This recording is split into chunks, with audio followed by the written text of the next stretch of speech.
అందరికీ నమస్కారం. నేను మీ అజయ్ పడవల. ఈరోజు ఒక మంచి ఇంపార్టెంట్ టాపిక్‌తో నేను మీ ముందుకొచ్చాను. అదేంటంటే వ్యాపారం అందరూ చేస్తారు. కానీ సక్సెస్‌ఫుల్ వ్యాపారం మాత్రం కొందరే చేస్తారు.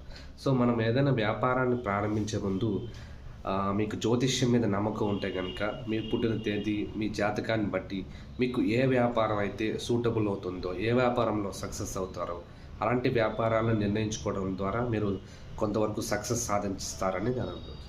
ఎందుకంటే మనకి ఇన్వెస్ట్‌మెంట్ ఉండి, మన దగ్గర వ్యాపారం చేయగల సత్తా ఉన్నా కూడా ఒక్కసారి లక్ అనేది కలిసి రావాలి. సో, అలాంటప్పుడు మనకి గురుబలం చాలా అవసరం. గురుబలం మన జాతకంలో గురుబలం లేకుండా మనకి ఎటువంటి ఈ వ్యాపారాలు పెట్టినా కూడా మనకి నడవవు. సో, ఒకసారి వ్యాపారాన్ని ప్రారంభించే ముందు జ్యోతిష్యంలో చూపించుకొని తద్వారా మీరు ముందుకు వెళ్తే వ్యాపారంలో సక్సెస్‌ని చూడగలరని నేను ఆశిస్తున్నాను.